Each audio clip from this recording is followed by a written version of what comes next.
My family has a history of heart trouble. And my brother had had surgery, bypass surgery at 52. And I'm 61. And I had been doing the Lipitor and the blood tests and all this stuff to keep ahead of it. And I'd heard about this non-invasive calcium cardiac scoring, it was called. And my wife has struggled with cholesterol for years, so we were going to go down after harvest and have this test. If once you get there and get into it, it's about 4 minutes long. They tell you where you're at. And I had the test on a Monday. And they had me wait to tell me the results. And in this test, it's rated from 0 to 400. 0 being very good, and anything above 400, bad. And when they took me in the room, they had my pictures up. And they said, and I looked at the pictures, and the number at the bottom was 3,159. And I thought, I wonder what that means, because I hadn't heard about the scoring yet. And with anything over 400 bad, 3,159 was really bad. And he said, boy, he said, I actually have an opening in the morning at 7 o'clock. He said, I can do you then. And I said, wait a minute, I really could go home for a day, because I got just a few things left before I feel like I could do this. And he turned and looked at me and he said, Mr. Hoffman, if you go home, I don't think you'll make it back. And I said, okay, what do we need to do? So the next morning at 7 o'clock, they went in and they did a quadruple bypass, which is 4. And they had talked maybe 5.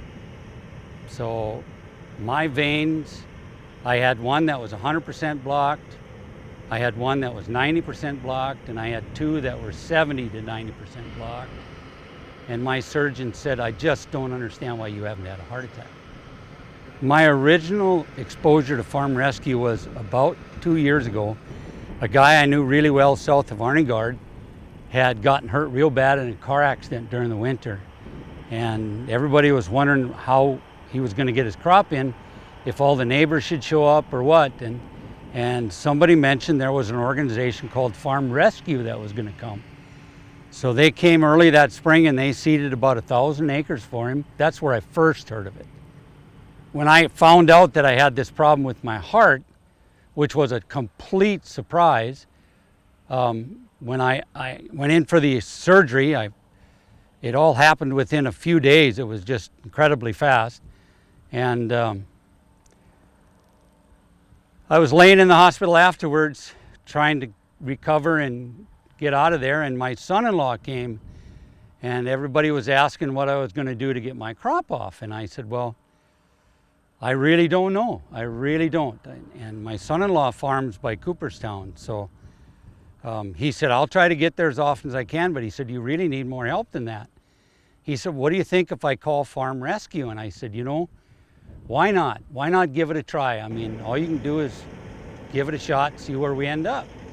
So my son-in-law is actually the one who contacted Farm Rescue in Jamestown, and they asked for a definition of my medical condition and a letter from the doctor, and then a letter from my financial institution that I was who I said I was and that I was a farmer.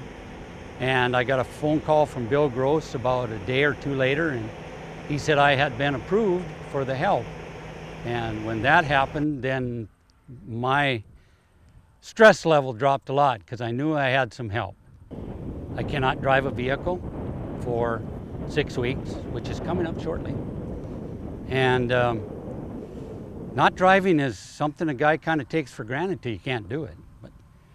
And I just simply can't lift or shovel or get up on the combine. I can't pull myself up because it's more than 10 pounds. I can't.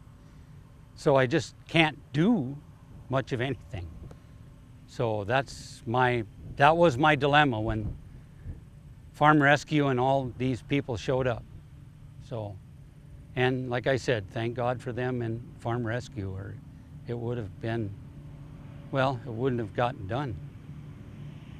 I don't see how. Don't be afraid to ask. I know, myself included, it was tough to consider that possibility because I am so independent. I have been my whole life, and there are times where you have to ask for help, and the best part of it is there are times where you get to return that favor. You get to give that help back. So, pay it forward, I guess, is the way I saw in that movie. Pay it forward. You got help, move it down the line. Help somebody else, but yeah, call farm rescue. What's the worst they can say? No. I mean, that's the worst. And if means they said yes, once that happened, then a lot of that fear and stress load leaves, because you got somebody that can do the thing you no longer can. As I said before, the volunteers are it's hard to define enough nice words for what they do. They come in on their own time. They put in the hours. They're very nice people. They're easy to communicate with. They have my interest at heart all the time. They want to know what they can do to help me.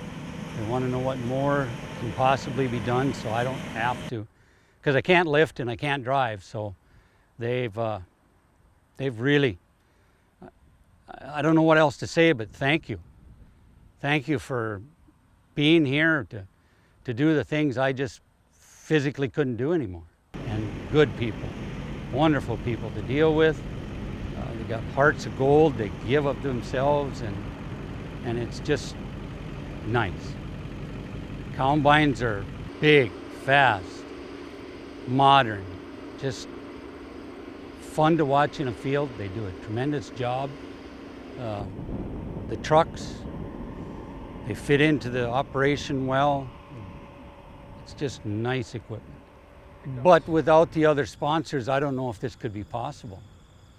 I mean, the RDO gives the equipment, but you still need somebody for a pickup, somebody for fuel or gas to get them, somebody to get these guys where they need to be. My wife took down the names of all the sponsors, and we will make a concerted effort to go there. And would I recommend that some companies sponsor? Yeah. There's a need for this. There really is. And means everybody's getting so much bigger, there's even a bigger need, because nobody farms little places much anymore. It's big stuff. And so that'd be a nice thing. It's just a big thank you. I have really struggled with how else to say that. Thank you is truly it. Thank you.